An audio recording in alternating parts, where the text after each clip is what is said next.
नमस्कार बच्चों, कैसे हो आप सब। आशा करते हैं आप अच्छे होंगे, स्वस्थ होंगे और खूब मन लगाकर पढ़ाई कर रहे होंगे। तो बच्चों, आज आपसे बात करते हैं कि जैसे आप कुछ चीज़ें हैं छूकर आपको पता लग जाता है कि ये कौन सी चीज़ है, कौन सा फल है। अगर आपके सामने हम कुछ फल रख देते हैं तो आप उन फलों को हाथ लगाकर बता देते हो ये कौन सा फल है। अगर कोई सब्जी रखी जाती है तो आप उस सब्जी का नाम भी आप बता देते हो। तो ऐसे ही कुछ हमारे यहाँ पर व्यक्ति हैं जो बच्चे हैं, कई बार जो जन्म से ही नहीं देख पाते हैं और कुछ सुन नहीं पाते हैं और कुछ बोल नहीं पाते हैं। ये पाठ उन पर बना है। जैसे जो छू नहीं पाते हैं, उनको जो देख नहीं पाते हैं, वो बहुत सी चीज़ों को अनुभव कर लेते हैं। वो कैसे करते हैं, उनकी जो ये शक्ति होती है ना, वो बहुत ही तीव्र होती है। तो आज इसी से संबंधित हमारा यह पाठ है, पाठ 13 कक्षा 3 छू कर देखो। मैं स्कूल से लौट रही थी। घर पर 2 लोगों को अपनी बात सबसे पहले बताना चाहती थी। मेरी बातें सबसे ज्यादा सुनकर वो खुश होते थे। तो बच्ची है, वो क्या कहती है, मैं स्कूल से जब घर आ रही थी तो उसे अपनी उस बच्ची को जब घर लौट रही थी, घर स्कूल से घर आना था, तो उसको 2 व्यक्तियों को बात बतानी थी जो कि उसकी बात को सुनकर बहुत खुश होते हैं। तो स्कूल में उसके साथ ऐसा क्या हुआ कि उसे घर आने पर वो बातें बतानी थी। पहली तो है मेरी नानी। वे उत्सुक रहती हैं मेरी सुनने को। वे मेरे स्कूल से लौटने का इंतजार करती हैं। उनकी उम्र कुछ ज्यादा है और उनकी कमर में दर्द रहता है। नानी ऊंचा सुनती है और दिखता भी कम है। रोज सुबह पापा उनको अखबार जोर जोर से पढ़कर सुनाते हैं। नानी अपना बाकी सारा काम खुद करती हैं। उनकी कोई मदद करे तो वे परेशान हो जाती हैं। दिखता है कम, पर सब्जी काटने का बहुत शौक है। कहती हैं आजकल के बच्चों को सब्जी भी काटनी नहीं आती, मोटा मोटा और टेढ़ा मेढ़ा काट कर रख देते हैं। तो बच्चों, पहला व्यक्ति उसके घर में कौन था, उसकी नानी, जो कि बहुत बुजुर्ग थी और उनको उसकी बातें सुनना अच्छा लगता था। पर वो ऊंचा सुनती थी और उनकी कमर में दर्द रहता था, पर फिर भी उसके पापा उनको अखबार जोर जोर से पढ़कर सुनाते थे और उनको अपना काम खुद करना अच्छा लगता था। बुजुर्ग थी लेकिन फिर भी वो अपना सारा काम स्वयं करती थी। अगर कोई उनकी मदद करता था तो उनको अच्छा नहीं लगता था और उनको सब्जी काटना बहुत अच्छा लगता था। वो कहते आजकल की जो हैं वो सब्जी बहुत मोटी मोटी काट देती हैं, टेढ़ी काट देती हैं, और वो छोटी छोटी और बहुत अच्छी सब्जी काटती थी। दूसरे हैं मेरे रवि भैया। दूसरा व्यक्ति कौन है, उसके रवि भैया। रवि भैया हमारे घर में रहते हैं। मैं उन्हें रवि भैया कहती हूँ और वो मेरे पापा मम्मी को भैया भाभी कहते हैं।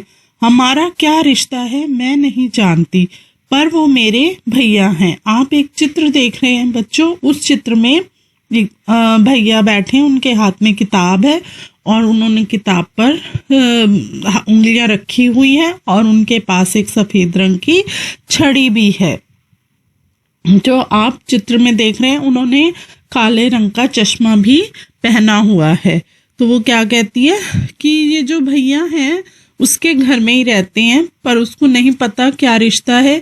वो उसके मम्मी पापा को भैया भाभी कहते हैं और वो जो भी प्रश्न उनसे पूछती है वो उसका एकदम से उत्तर दे देते हैं। कभी ये नहीं कहते कि वो उसको बाद में बताएंगे। रवि भैया कॉलेज में पढ़ाते हैं। कॉलेज के बच्चे उनकी बहुत इज्जत करते हैं।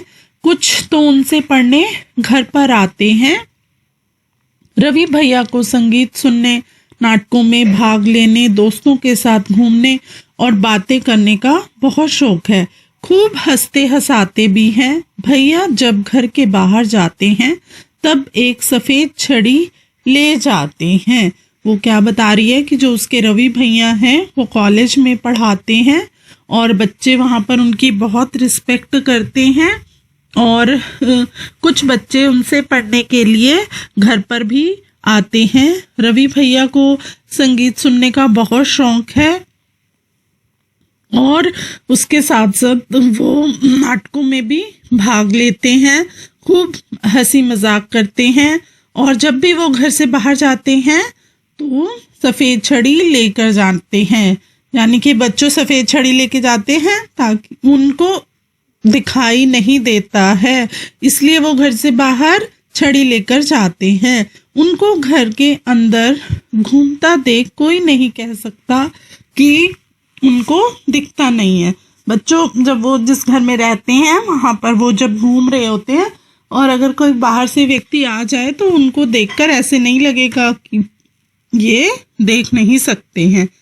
वे अपना काम स्वयं करना चाहते हैं, उन्हें जबरदस्ती सहारा दे तो वो नाराज हो जाते हैं। जब कभी उन्हें मदद की ज़रूरत होती है तो वो मांग लेते हैं।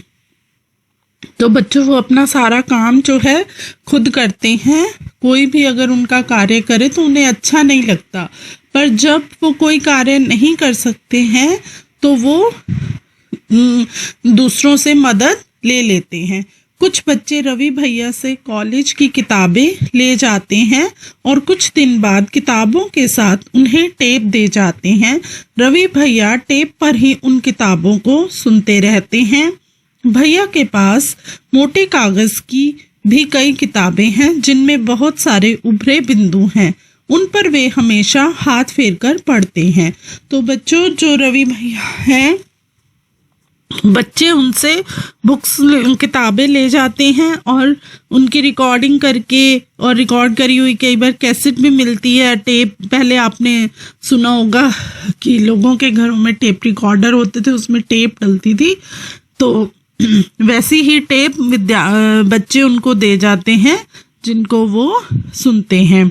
और उनके पास बहुत सी मोटे कागजों की भी किताब है जिस पर कुछ बिंदु उभरे होते हैं जिन पर उंगलियां फेरकर वो पढ़ाई करते हैं। बच्चों जो अंधे होते हैं जिनको दिखाई नहीं देता है उनके लिए भी बुक्स किताबें होती हैं, वो अलग तरह की होती हैं। उनमें भी वो जिस तरह की लिपि को पढ़ते हैं उस तरह की लिपि से लिखा हुआ होता है बिंदुओं की सहायता से, तो वो उस पर हाथ रख रख कर पढ़ लेते हैं कि ये क्या चीज़ लिखी हुई है।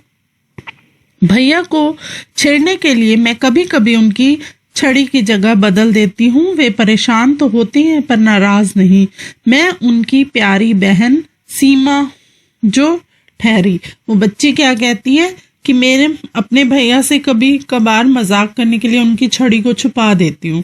वो परेशान होते हैं पर कभी भी उससे गुस्सा नहीं करते हैं। तो वो बच्ची अब अपना नाम बता रही है, उसका नाम सीमा है।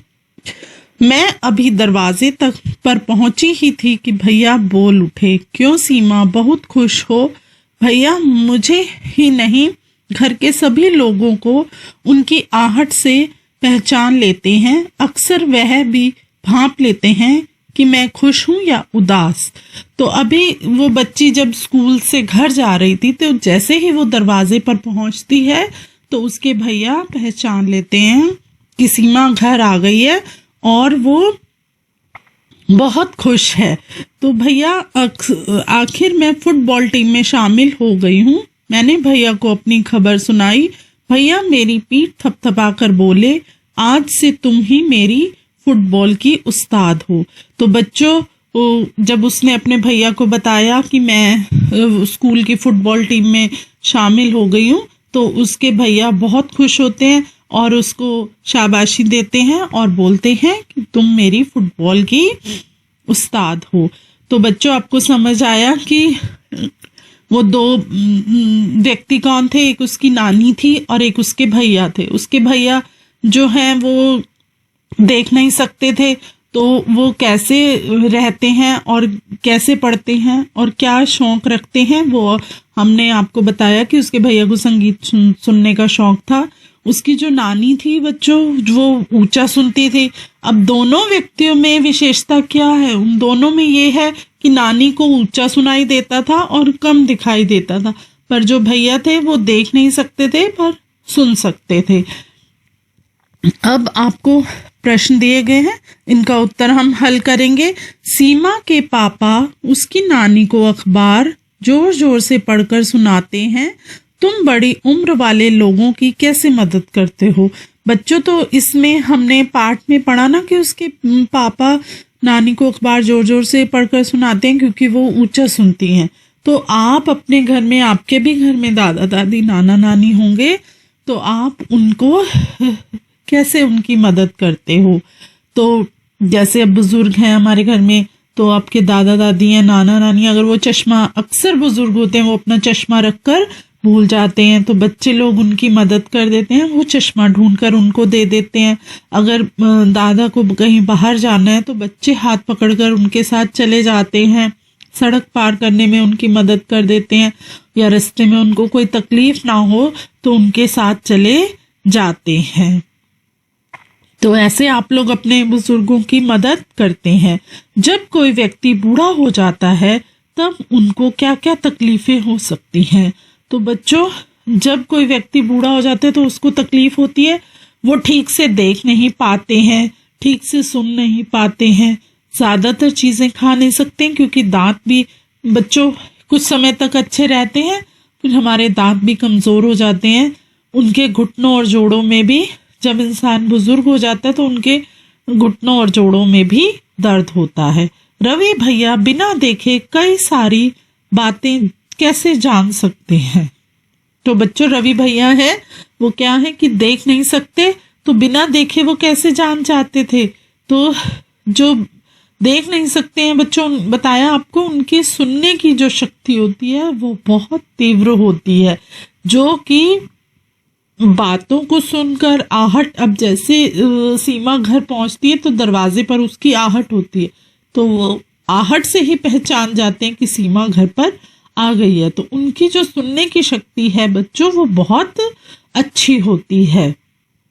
यह हमारा पृष्ठ 90 पूरा हुआ। अब हम अगले पृष्ठ पर आते हैं। क्या तुम्हें कभी छड़ी की जरूरत पड़ी है? कब?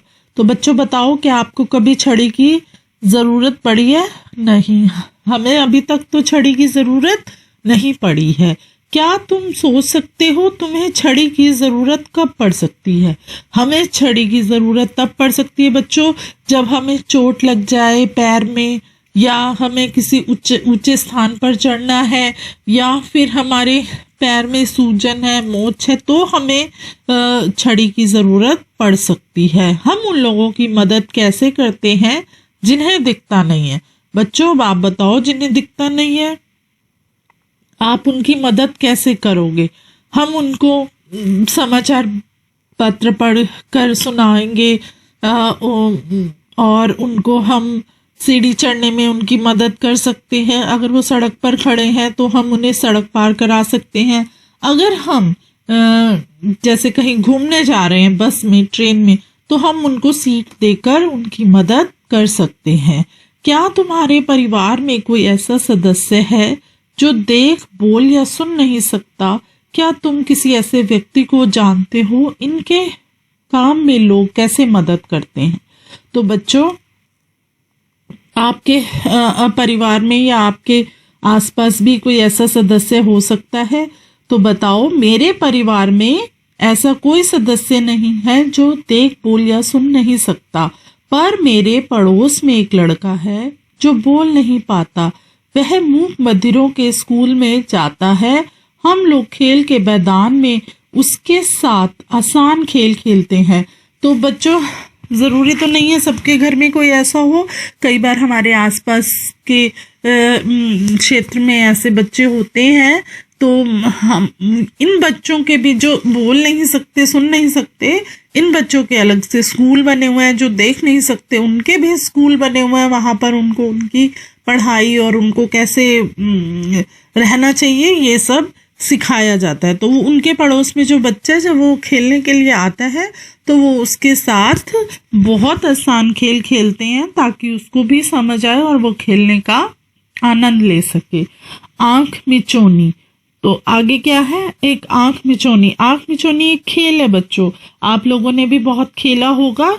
एक जैसे 5-6 बच्चों का समूह है, उस समूह में बच्चे क्या करते हैं, एक बच्चे पर आंख की पट्टी बांध देते हैं, आंख पर जो है पट्टी बांध देते हैं। बाकी बच्चे उसके पास जो है चुपचाप आते हैं और उसको हाथ लगाते हैं ताकि वो बच्चा बताए कि ये कौन सा बच्चा है।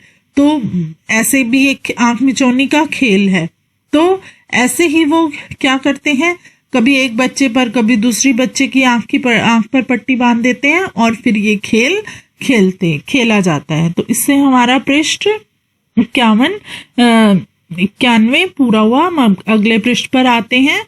अब आपस में बात करो और बताओ कितने बच्चे छूकर किसी को पहचान पाए। जब बच्चे यह खेल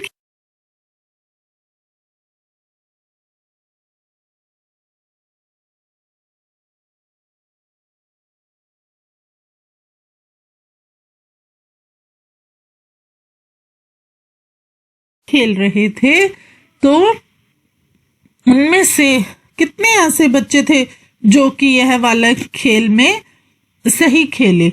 जैसे सबकी बारी आई आंखों पर पट्टी बांधने की, तो कितने ऐसे बच्चे थे, ऐसे आप 2 हो सकते हैं, 3 हो सकते हैं। कितने बच्चे आवाज सुनकर बच्चों को पहचान पाए। कई बार क्या होता है कि आपकी आंखों पर पट्टी बंधी है, आपको टच कर रहे हैं, आप नहीं पहचान पा रहे, तो फिर पास में आकर आवाज निकालते हैं। तो आवाज निकालने से क्या होगा कि वो हमें बच्चा जल्दी से समझ में आ जाएगा। तो इसका क्या उत्तर दे सकते हैं हम, जैसे 4 बच्चे, दोनों में से ज्यादा क्या आसान था। तो बच्चों बताओ आपके लिए दोनों में से कौन सी चीज सबसे आसान थी, आवाज को सुनना, क्योंकि स्पर्श बच्चों को बहुत कम समझ में आएगा कि ये किसका, कौन हमें स्पर्श करके चला गया, पर आवाज तो बच्चों आपको पता होती है ये हमारे किस दोस्त की आवाज है। तो आपको समझ आया ये प्रश्न का उत्तर। अब आगे चलते हैं। क्या छूकर बताओ मुंह में कितने दांत हैं। कक्षा में किन बच्चों के सबसे ज्यादा दांत हैं। तो बच्चों अब आप बता सकते हो छूकर की ये तो प्रश्न आप बच्चे खुद हल करोगे, अपने दांतों को छुओ और बताओ। ऐसे ही अपने मित्रों से पूछो कि उनके मुंह में कितने दांत हैं। तो इस प्रश्न का उत्तर आप स्वयं करेंगे। क्या क्या चीजें तुम केवल छूकर जान सकते हो। तो बच्चों आप लोग छूकर क्या क्या जान सकते हो, जैसे ये आपके आगे बहुत सारा सामान रखा है, लकड़ी का, लोहे का, और उसके बाद कपड़े रखे हैं, कोई मिट्टी रखी है, तो आपको वो छूकर आप बता सकते हो कि ये कपड़ा रखा हुआ है, ये लकड़ी का सामान है, ये लोहे का है, ये कांच का है, और ये मिट्टी है। ये सब आप चीजें छूकर बता सकते हैं। आंख बंद करके बैठो और सुनो किस किस की आवाजें सुनाई देती हैं, किन लोगों की आहट पहचान सकते हो। तो बच्चों ये भी आपको करना है। आपके पास अगर हम चिड़िया की आवाज निकालते हैं तो वो आप बता सकते हैं। अगर हम किसी जानवर की आवाज निकालेंगे वो भी आप बता सकते हैं। आपके किसी मित्र की आवाज में आपका कोई मित्र बोलता है तो वो आप आवाज बताएंगे। तो ये प्रश्न भी बच्चों आप स्वयं कर सकते हैं। केवल सूंघ कर क्या तुम किसी व्यक्ति को या किसी जानवर को पहचान सकते हो। तो बच्चों आप बताएं। केवल सूंघकर हम अपने करीबी लोगों को तथा कुछ जानवर को ही पहचान सकते हैं। जैसे आपके पास अगर कुत्ता खड़ा होगा तो आप उसको हाथ लगाकर बता सकते हो। अगर आपके पास कोई गाय भैंस होगी तो आप उस पर भी हाथ लगाकर आप बता सकते हो। जो लोग देख नहीं सकते उनके पढ़ने का एक खास तरीका होता है जिसे ब्रेल कहते हैं। ब्रेल एक मोटे कागज पर एक नुकीले औजार से बिंदु बनाकर लिया जाता है। ब्रेल कागज पर हाथ फेरकर पढ़ा जाता है कि उस पर क्या लिखा है।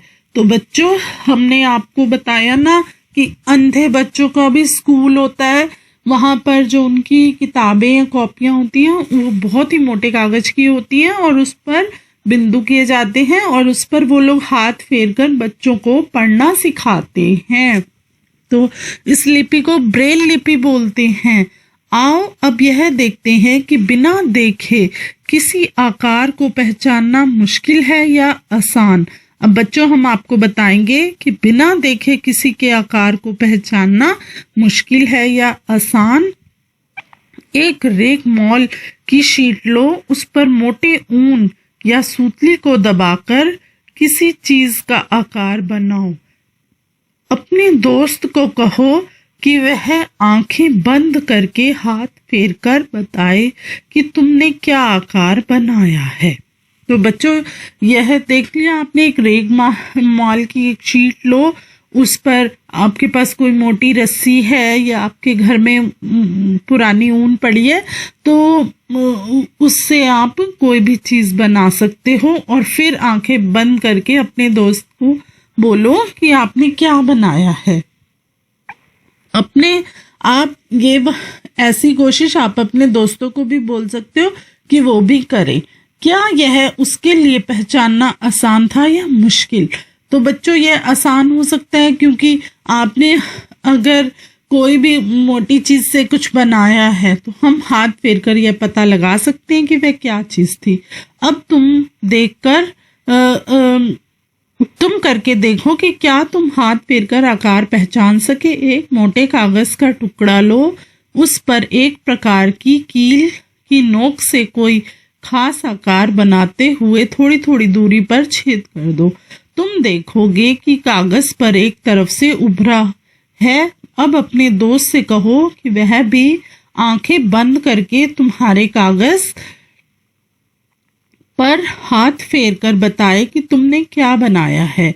मुश्किल यह बताना, सोचो कि लोग देखे बगैर कैसे इतना पढ़ लेते हैं। तो बच्चों ऐसा है कि हम किताब में से सीधा देखकर पढ़ते हैं, पर अगर हमारे को भी ऐसे बिंदु दे दिए जाएं तो हम वो नहीं पढ़ पाएंगे क्योंकि हमें वो पढ़ना ही नहीं आता है। हमें तो सीधा ए बी ऐसे किताब में लिखा हुआ, आप जैसे ये अक्षर लिखे हुए हैं आप इनको बड़े आसानी से पढ़ लेते हो क्योंकि आपने बचपन से ही अनार क खरगोश क कबूतर ऐसे आपने पढ़ा है, तो आप इनको जोड़कर ही आप अक्षर को पढ़ लेते हो। आप के सामने अगर हम खाली बिंदु दे देंगे तो उन बिंदुओं को जोड़कर आप बच्चे नहीं पढ़ सकते हैं। तो आओ ब्रेल के बारे में जाने। तो बच्चों हमने आपको बताया था कि जो अंधे बच्चे होते हैं उनके लिए एक ब्रेल लिपि होती है। हम आपको उस ब्रेल लिपि के बारे में बताते हैं। तुमने देखा कि रवि भैया एक खास तरह की किताब ही पढ़ते हैं। ये किताबें कैसे बनी, इसके बारे में सबसे पहले किसने सोचा होगा? ये बहुत ही बच्चों रोचक और अच्छा प्रश्न है कि कोई ना कोई व्यक्ति है हर चीज का आविष्कार करता है। कि जैसे किसी ने तो सोचा होगा कि जो देख नहीं सकते हैं उनको भी पढ़ने का अधिकार है, उनको भी ज्ञान होना चाहिए, तो उन्होंने ही पहले ये इस लिपि को बनाया।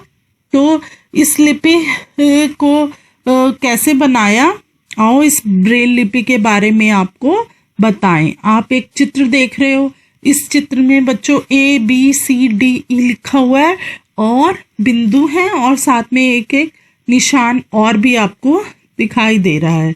तो यह लिपि का निर्माण किसने किया? लुई ब्रेल फ्रांस देश का रहने वाला था। जब वो 3 साल का था तब एक दिन अपने पिता के औजारों के साथ खेल रहा था। अचानक एक नुकीले औजार से उसकी आंखों में चोट लग गई और आंखें खराब हो गई। उसे आंखों से दिखना बिल्कुल बंद हो गया। उसकी पढ़ाई में बहुत रुचि थी। उसने हार नहीं मानी।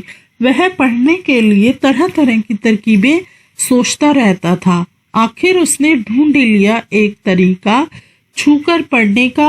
वह बाद में ब्रेल लिपि के नाम से जानी जाने लगी। तो बच्चों क्या है? लुई ब्रेल यह फ्रांस देश में एक 3 साल का बच्चा था, वो क्या है अपने पिता के औजारों से जब खेल रहा था तो कोई औजार उसकी आंख में चला जाता है, तो उसकी आंख में चोट लग जाती है, जिसकी वजह से उसकी आंख खराब हो जाती है और उसे दिखना बंद हो जाता है। पर जो वो बच्चा था वो बहुत होशियार था, उसको पढ़ने का बहुत शौक था, तो उसने यह तरीका ढूंढा कि कैसे छूकर मैं पढ़ सकता हूँ। इस लिपि को बाद में क्या बोला गया बच्चों? ब्रेल लिपि। इस तरह की लिपि में मोटे कागज पर उभरे हुए बिंदु बने होते हैं। उभरे होने के कारण इन्हें छूकर पढ़ा जा सकता है। यह लिपि 6 बिंदुओं पर आधारित होती है। तो बच्चों कैसे बता रहे हैं?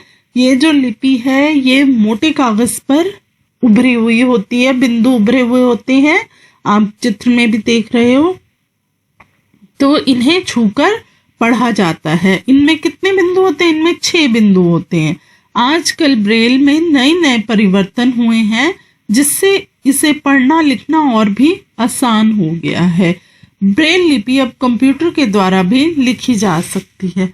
तो बच्चों आपको समझ आ गया ये ब्रेल लिपि क्या थी?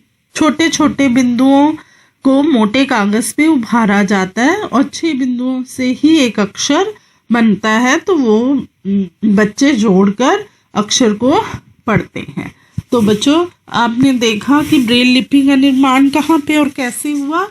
तो बच्चों आपको भी कई बार घर में अपने आपके माता पिता टोकते हैं कि आप तीखी चीज़ों और नुकीली चीज़ों से दूर रहो ताकि आपको चोट ना लग जाए। अब वो बच्चा भी औजारों से खेल रहा था तो उसकी आंखों में लग गया, जिससे उसको दिखना बंद हो गया। तो बच्चों अब आप ब्रेल लिपि के बारे में भी जान गए कि ब्रेल लिपि क्या होती है। तो आपको हमने बताया इस पाठ में जो अंधे बच्चे होते हैं, जो देख नहीं सकते हैं, उनकी सुनने की शक्ति बहुत तीव्र होती है और साथ ही उनके लिए एक लिपि बनाई गई है ब्रेल लिपि, जिसे वो छूकर पढ़ लेते हैं। तो ऐसे ही हमारे यहाँ पर अन्य महाविद्यालय भी हैं जहाँ पर इन बच्चों को शिक्षा दी जाती है। तो बच्चों आप सबका बहुत बहुत धन्यवाद, आपने बहुत अच्छे से इस पाठ को सुना। हम आपके लिए ऐसे ही आपको समझाने का और अच्छे तरीके से प्रयास करते रहेंगे। आप सब बच्चों का धन्यवाद।